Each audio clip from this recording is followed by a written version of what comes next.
Oh my god, they're dead! Who could have done such a heinous act? I bet it was that frog down by the swamp. I don't like that frog. He's got them shifty eyes. It was that convict Ironjaw, that rapscallion. I bet it was that strange shadowy figure that likes to swing in the park on Thursday nights. I swear to you, it was my stuffed panda. He's possessed. It could have been Ricky's arm. We haven't seen it since it got cut off. I definitely know who the killer is. Blank is the killer. Hello and welcome to Blank is the Killer, the unoriginal horror movie podcast where I, your witch-summoned host, Josh Baker, cover 6 new-to-me horror movies with a random spooky topic 7 at the end.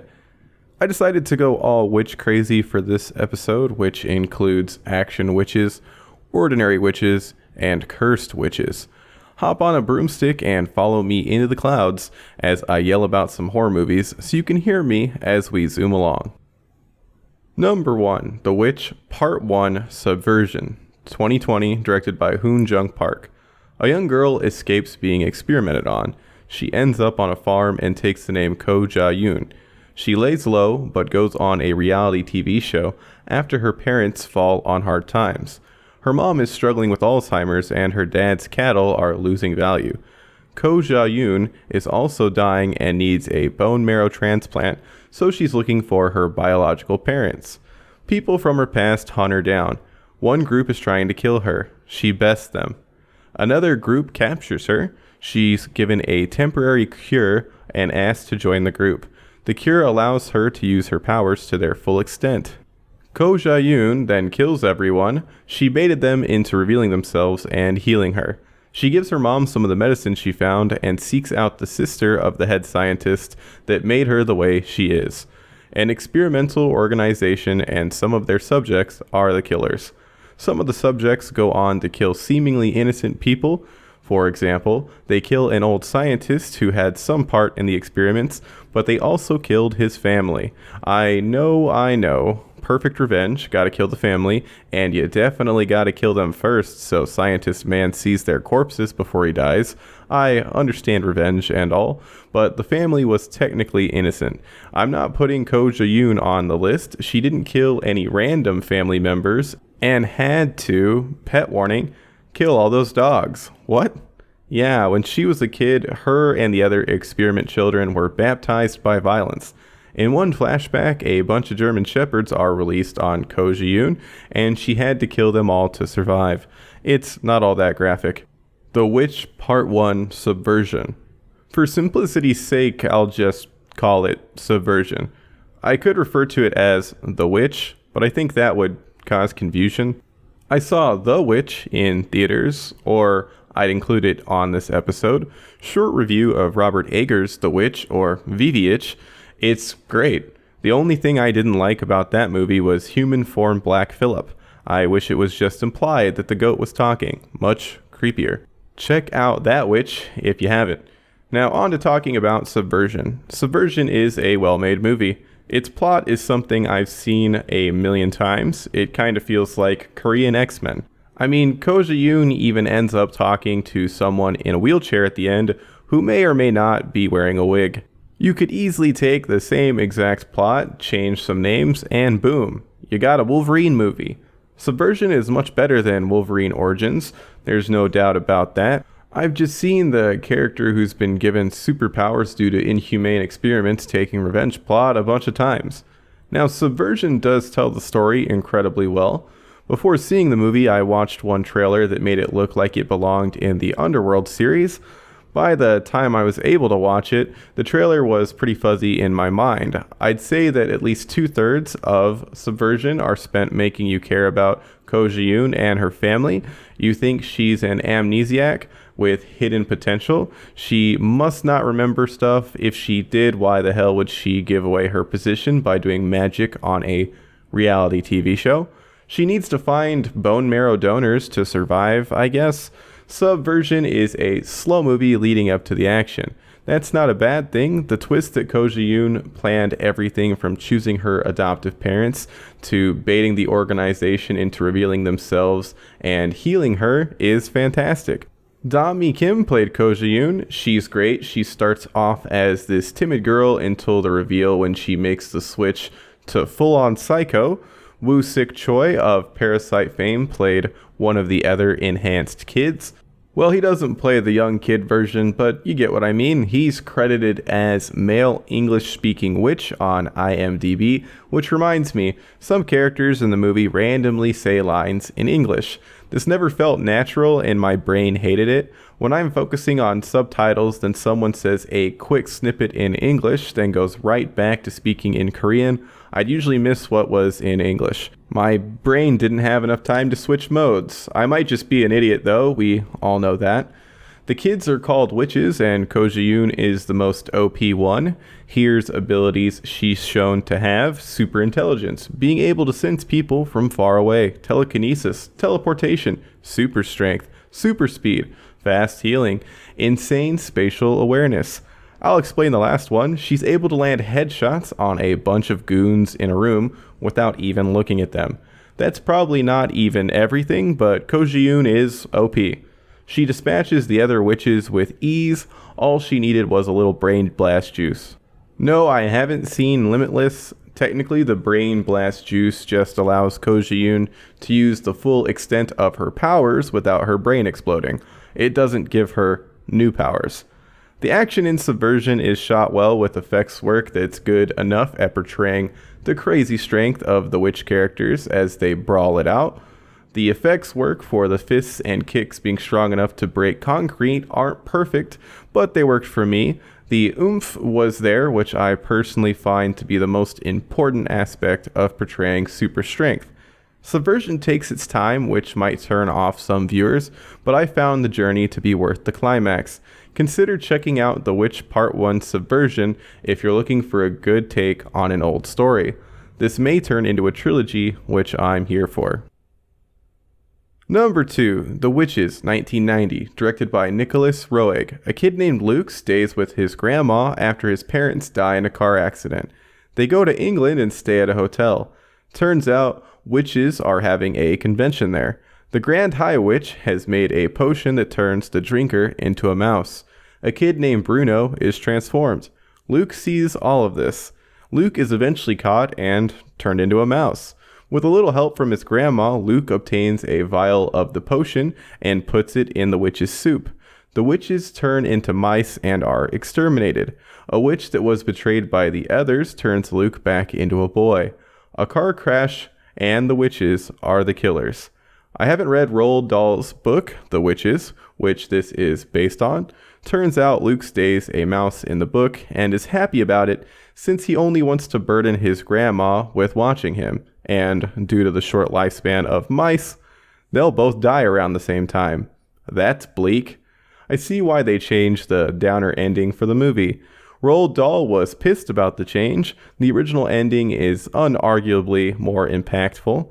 I went in knowing nothing about the premise. All I knew is that there would be witches. I deduced that with my very inquisitive brain. Did I expect the witches to be loaded with insane mouse action? Nope. When I saw Jim Henson was involved, I was confused. I had seen pictures of Angelica Huston in full Grand Witch form, where she looks like the personification of a hairy ballsack. I mean that as a compliment. The makeup effects for grotesque old witch form are amazing. I wasn't sure if Huston was the one under the prosthetics. It was indeed her. In short, she thought it was awful being encased in all that rubber under hot lights. It made her want to cry. When she's not in hairy living ballsack form, Angelica Huston is absolutely stunning. She's styled perfectly and makes everyone else look like trolls in comparison. Where was I going with this? Oh yeah, so I saw the makeup effects for that character, which are great, but I thought to myself, why would Jim Henson get involved just for that? The mouse puppets, that's why. I'm not going to go as far as to say the mouse puppets are indistinguishable from the real mice that were used, but the puppets look incredible. The puppeteering is perfect. There were 3 different size puppets used for the mice: mouse-sized, rat-sized, and hand puppet-sized. Hand puppet-sized wasn't used all that much. Actual mice, they might have been rats, are the real stars of the movie. I wonder if any vermin were hurt performing some of the crazy stunts, like crawling down high curtains and hanging upside down on small cylindrical objects. I hope not. I thought I'd be able to find more information on their handling, but there's not much. Gore? There's a little bit. The Grand High Witch crushes another witch that's been turned into a mouse that tries to warn the others. Green blood explodes out from under the High Witch's shoe. I'm surprised she didn't realize she killed a witch. Humans don't have green blood. After the witches transform into mice, Rowan Atkinson, who plays a hotel manager, starts taking out some with a cleaver. There's red blood on the cleaver. Do only some of the witches have green blood? Mouse Luke has the tip of his tail chopped off, so maybe it was his blood. There was a lot of it, though. There's not much gore in this children's movie, which makes sense. When the Grand Witch turns into a mouse, she's disgusting and hairless. She looks like the Sumatran rat monkey in Braindead. I wonder if Peter Jackson was influenced by the witches. Acting? Sure, let's talk acting. I wasn't impressed by anyone. Listen, I love Angelica Huston and Rowan Atkinson. Who doesn't? Huston went with a German accent that was hard to decipher at times. Atkinson got lost amongst the witches. I think overacting would have been beneficial given the premise. Mai Zetterling was a very believable grandma. Jason Fisher played Luke, who came off as more of an alien kid to me than a human one. Even though the acting isn't impressive, I didn't hate it. The Witches is worth checking out. I didn't even talk about how disturbing and well done the human to mouse transformations are. This would be a great introduction to horror for the Rugrats. Sadly, both Jim Henson and Roald Dahl passed away the year it was released.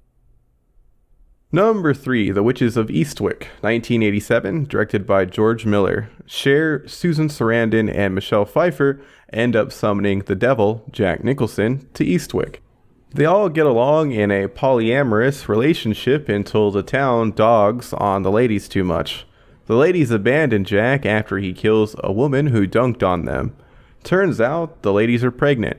Jack's sadness turns to anger. He hurts Michelle, so the ladies go back to him. They then take him out with the voodoo doll. The kids, all sons, are born, and Jack is alive to some extent, but the ladies don't let him interact with the kids. Jack Nicholson is the killer. The ladies may have also helped with the cherry spell that kills the trash-talking woman. Yeah, there's this spell that makes a person regurgitate cherries that the caster eats. Eating enough apparently kills the target.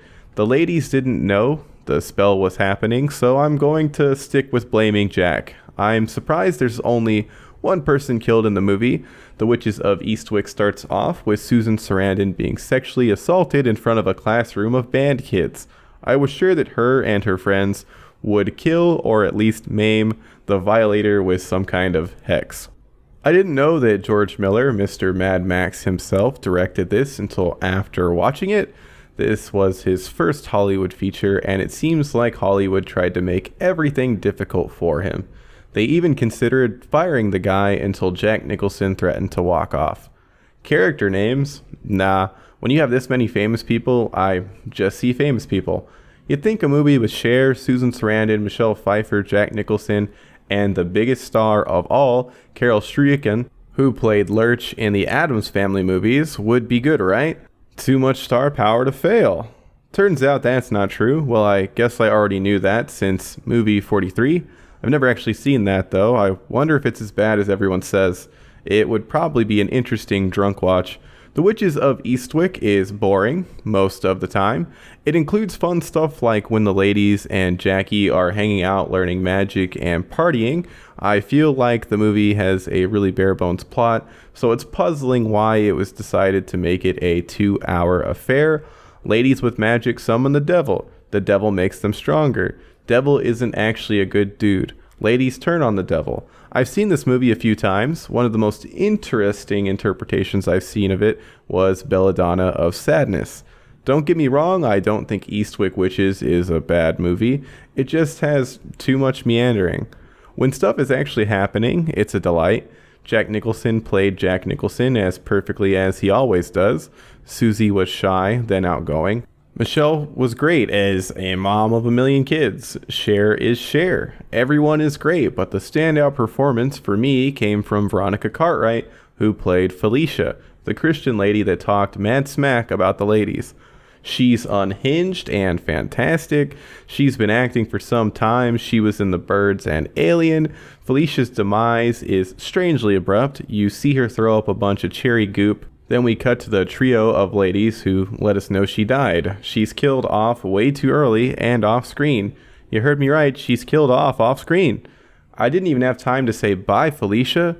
Breaking news, I have just learned that a life-size animatronic puppet of Felicia was made for a very gruesome, spasming, cherry up-chucking death, which was filmed, but squeamish test audience losers thought it was too disgusting.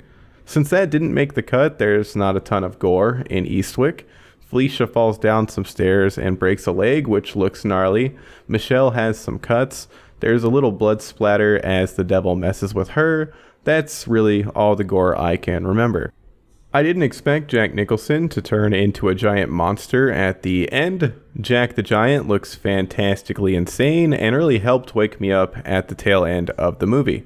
The mansion most of the movie takes place in is jaw-dropping. I dug all the locations. Jack Nicholson heard about the role through his then-time girlfriend, Angelica Huston. Oh yeah, we're coming full circle, baby.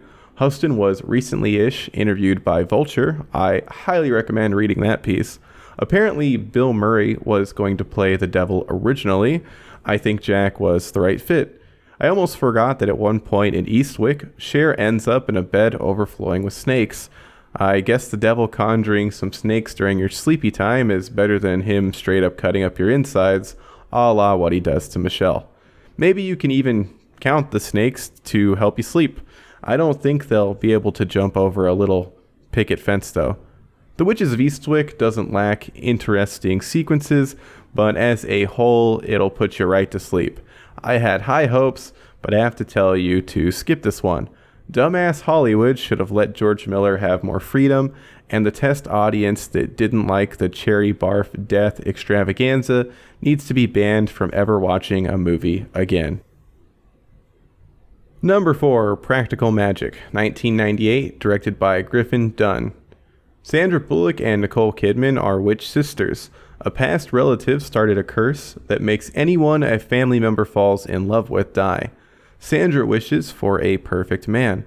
When Sandra grows up, she gets married and has kids. Her husband dies in an accident. Nicole has been partying and ended up with a terrible, abusive guy named Jimmy. Sandra goes to help Nicole escape. Jimmy kidnaps the sisters at gunpoint. Sandra tries to make Jimmy fall asleep by putting some herbs Nicole had for that purpose in his tequila, but accidentally gives him too much, which kills him. The sisters resurrect Jimmy, then promptly kill him again after he continues to be violent.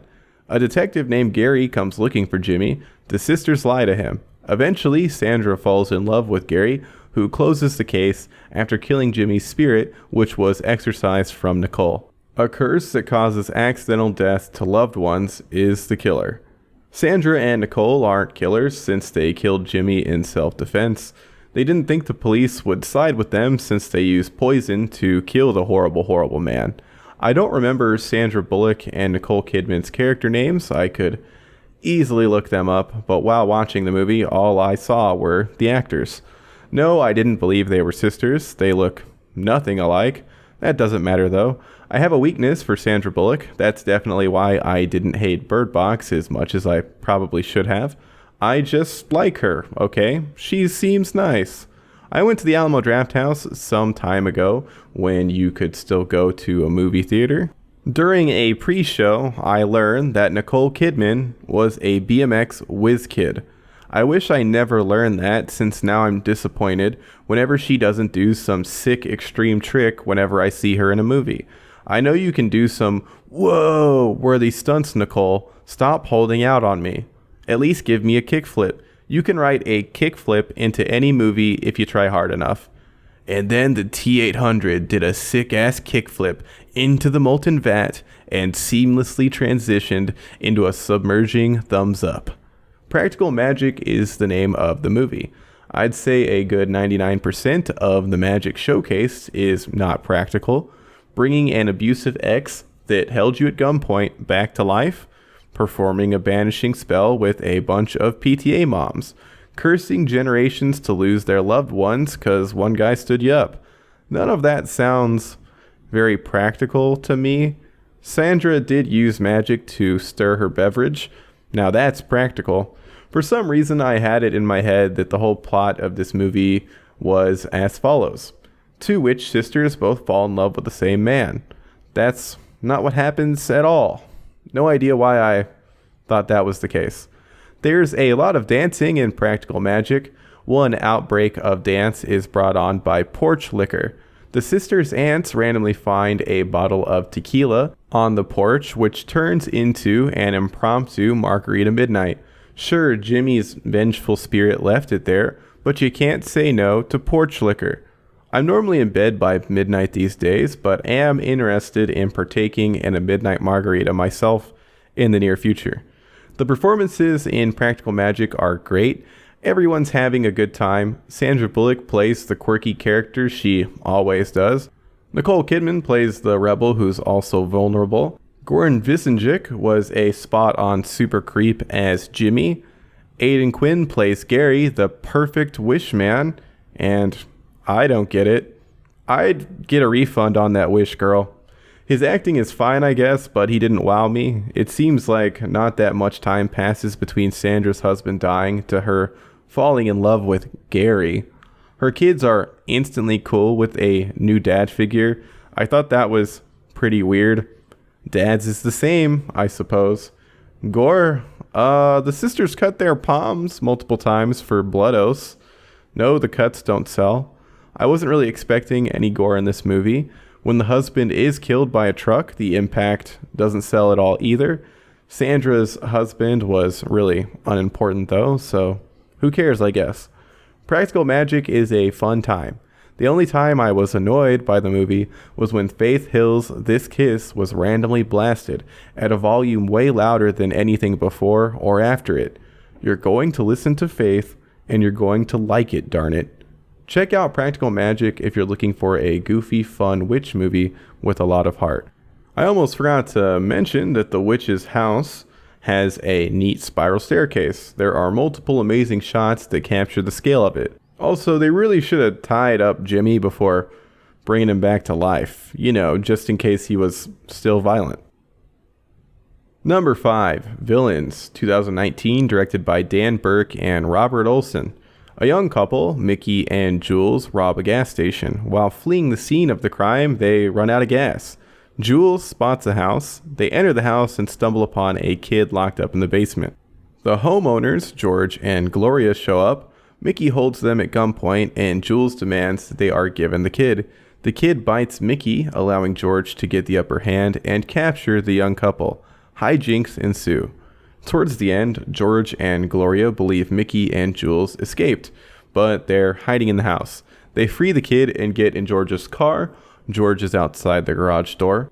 Mickey rams him with the car, but is shot and killed during the process. George is still alive. The kid shoots and kills George.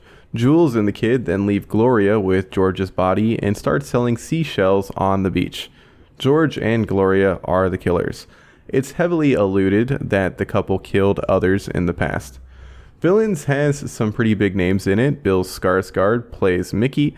Micah Monroe of It Follows fame plays Jules. Jeffrey Donovan of Burn Notice fame plays George. And Kyra Sedgwick, who's been in a ton of stuff including The Closer, plays Gloria. Why didn't a movie with a bunch of famous people get a bigger release? I had seen some trailers for Villains, but I can't even remember if any were shown at the Alamo Drafthouse or if they even had any showings for the movie. Movie with big name actors with a very limited release. That means Villains sucks, right? Right? Villains is a solid flick. Is the plot super unique? Not really. It's your basic captured people have to escape through a series of unfortunate events. Then what makes it great? The directing, cinematography, and acting are stellar. Bill S. can be a creepy boy. I know that. He showed us creepy in It and Castle Rock. In Villains, he showed me some top-tier comedic acting.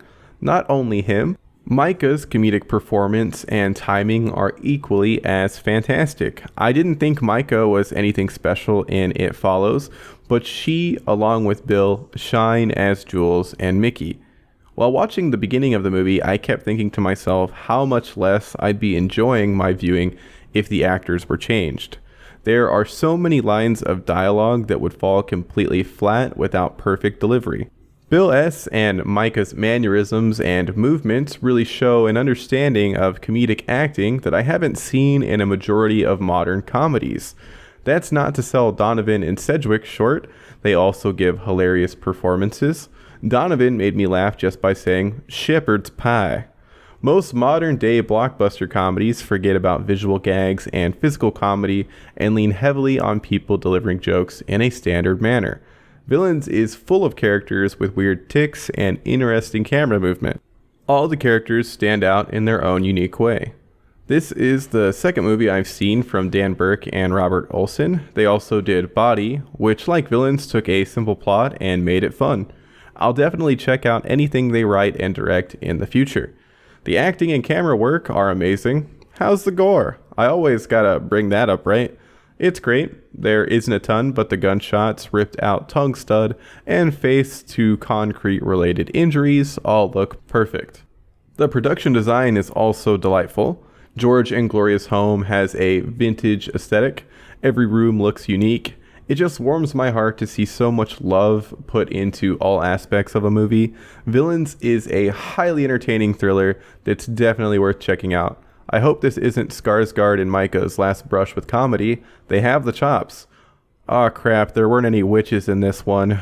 Whoops. Number 6, The Wretched, 2019, directed by Brett and Drew Pierce. A babysitter goes to a house to babysit where she finds the mom eating the kid she was supposed to watch in the basement. The sitter ends up locked down there and dies. Years later, a kid named Ben goes to stay with his dad for the summer. One of his neighbors is killed by a witch who then wears the neighbor's skin. The witch starts eating kids and is able to make people forget the kids ever existed. Ben's dad eventually believes him about the witch after finding some pretty damning evidence. The dad's girlfriend then stabs him. Turns out it's the witch wearing the girlfriend's skin. A bunch of the witch's stuff catches on fire, which allows people to start remembering kids. Ben remembers he has a younger brother. Ben follows the witch to her witch hole and rescues his brother and another kid. Dad shows up and rams the witch with his car. The witch is defeated. But wait, turns out the witch somehow escaped and is wearing Ben's friend's skin. The witch is the killer. The Wretched. A movie I gave a chance since Bruce Campbell tweeted about it. I'll start off with this simple to answer question. Did I enjoy watching The Wretched? I did. Does it have a ton of problems? Oh boy, does it. The Wretched starts off strong with a babysitter descending into the basement and seeing a mom devouring her child. It's unsettling, and I'm always excited to see when a movie is willing to kill young characters because anyone can die. Great start. Where do things start to sour? Well, right after the initial reveal of Child Chomper, Mom turns around and lets out an ill-fitting, ridiculous monster scream. I'd say the main issue I had with The Wretched was the sound design. Out-of-place sound effects are stacked on top of each other whenever the witch is on screen. Crappy bone-cracking sounds? Check. Ridiculous monster growls? Check. That classically awful pig squeal? It makes it in there at the end. Not only are the sound effect choices heinous, like the ridiculous video game gore sound that goes kind of like that accompanies a cop who shoots himself in the head to end the witch's control over him, the score is also overbearing and hammy. I don't need to be blasted with cheesy music whenever the witch is on screen to tell me she's spooky. The first time you get a good look at the witch, she's creeping on a porch and actually looks freaky. I want to say this is the only time silly music doesn't accompany the witch. Silence is golden. That's something that up and coming filmmakers need to take to heart. Silence is golden and less is more. Chill out with the wacky sound effects and let the effects teamwork speak for itself. The witch design, until we enter the witch hole, is great. The clawed hands, loose skin, glowing eyes, and skull mask all come together to make a strong witch. Once we go into the witch hole, we see the witch's regular face, and it looks like a really bad Halloween zombie mask, but up until that reveal, I completely dug the look of the witch. The witch digging out of animals and people also looks fantastic. Really good work. Kind of pet warning. That cop I brought up a little bit ago shoots a dog. Luckily that dog was way too badass to die, so you see the scamp chilling wrapped in a bandage at the end of the movie. After the witch takes over the neighbor, she looks real messed up. Her husband comes into the room, says a quick goodbye, and takes off. The man must have the worst perception in the world. I understand that this dad didn't care about his missing baby because the witch made him forget it existed, but at that point in the movie, there's no reason for him to see his been-through-hell-looking wife and not be concerned. You're supposed to think the guy is stupid, but I can't believe that he's that stupid. The acting isn't anything to write home about. No one does a great job. John Paul Howard plays Ben, and his performance was on the weak side. A stronger lead, better sound design, and less full-on witch would have elevated The Wretched to a much higher tier. It's a fun watch, but it's not a great movie. Check this out if you want to watch something with some spooky bits that can be clowned on. For a better witch movie, check out Pyewacket. Number 7, Castlevania 2017 onwards, created by Warren Ellis. I finally started watching Netflix's Castlevania. It's a fun time. The basic plot is this. Dracula goes nuclear after some dumbass religious dudes make his wife all crispy. I really like that the church is the bad guy. You can say Dracula is too, I guess. I mean, his demon hordes are slaughtering all of humanity, and not everyone was down to clown with the church. I still hate the church way more than Dracula. Anyway, the first season has a Belmont drunk meet up with Drax, baby boy Alucard, and a speaker mage. They start a new super team and decide it's time to stop Dracula. Castlevania has a bunch of neat animated gore. People are torn apart by demons and vampires, heads, limbs, guts flying everywhere. The voice acting is solid. I watch anime regularly enough in Japanese, so it took me an episode to get used to the English. Castlevania's original language is English. The animation reminds me of the Boondocks. It doesn't appear that it's the same company, though. I remember the Boondocks animation being a bit better than Castlevania's. That's not to say that Castlevania's is bad, it's just a little stiff at times. I still have more to watch, but I'm enjoying it. I haven't played any of the games, so you don't have to worry about having game knowledge to get into it. I also rewatched 7. That movie is still a masterpiece. Do yourself a favor and watch it if you haven't. That's a wrap on Blank is the Killer 70. Action witches, ordinary witches, and cursed witches. A lot of witches this episode. As always, a big thanks to you, the very attractive listener, for listening to this podcast. If you dug it, leave a rating on iTunes. Thanks to Sticker Fridge for hosting the podcast. Go listen to Director's Showdown, another show on the network.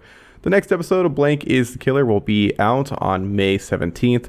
I don't have a theme in mind for that one, but I can promise you the new Hulark will be on there.